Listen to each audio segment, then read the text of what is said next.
A'udzu billahi minasyaitonir rajim. Bismillahirrahmanirrahim. Rabbi shrah li sadri wa yassir li amri wahlul 'uqdatam min lisani yafqahu qawli. Bismillahirrahmanirrahim. Babul awwalu fi 'uqubati tarikis shalah.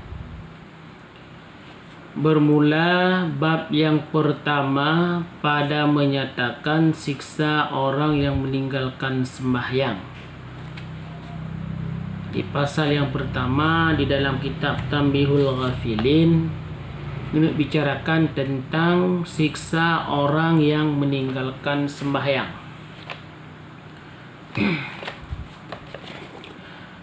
Qala Allah Ta'ala wa yuqimus sholata wa yu'tuz zakah wa dzalika dinul qayyimah. Telah berfirman Allah Ta'ala, dirikan olehmu akan sembahyang dan berikan olehmu akan zakat, dan demikian itu agama yang sebenarnya.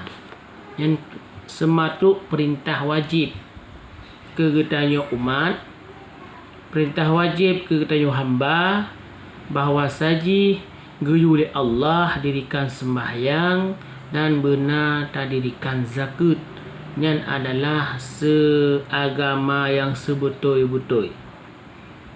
Ya. Telah bersabda Nabi sallallahu alaihi wasallam,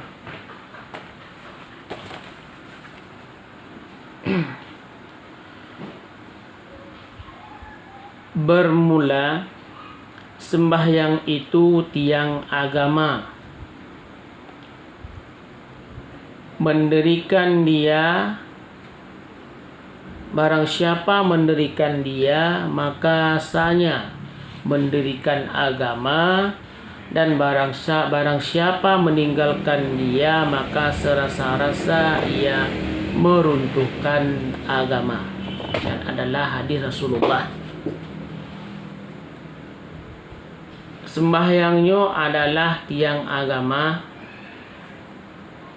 Seberangkaso urangnya item pedang sembahyang, maka urangnya adalah dipetegak agama.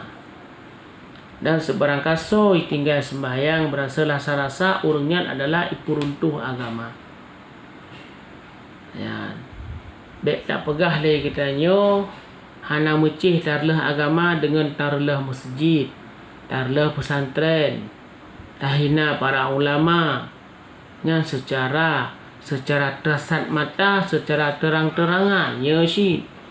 Tetapi secara tidak langsung gepenan gedanya urun agama, termasuk urun tiga sembahyang. Ya, maka jile gedanya bertajaga terutama sembahyang 5 waktu di dalam si uro si malam.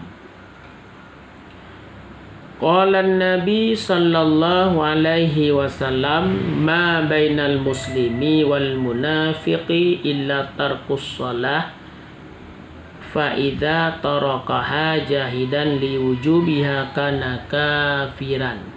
Ya, hadis Rasul.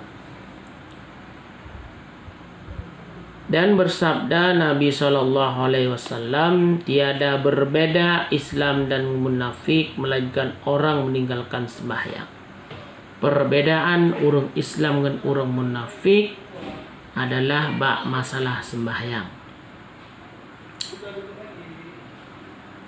Dan jika ditinggalkan padahal mungkar, akan wajibnya adalah orang itu kafir, na'udzubillahu minha.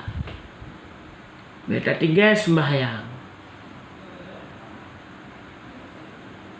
tak ingkar sembahyangnya hana wajib, nyalle ditanya dikafi, na'udzubillah min zalik. Maka di dalam kitab fikah kadang setle kita nyo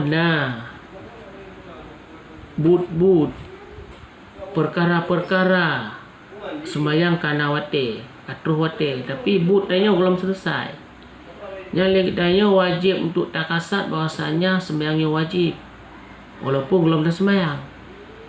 Ya, yang tingkat desyah sagai 100 ke kapi. Ya, tetapi punya hana tak kasat sapu, tak tinggal ju sembahyang ada kubur tak kasat saputan. Yang katanya bisa jatuh jet ke kapi itu. Ya, nauzubillah min zalik. Maka jele katanya marilah kita tak jaga sembahyangnya. Bahkan dalam hadis kebegah perbedaan antara Islam dengan munafik itu adalah bab sembahyang. Karena lebih bahaya orang munafik dengan orang kafir, lebih bahaya orang munafik daripada orang kafir.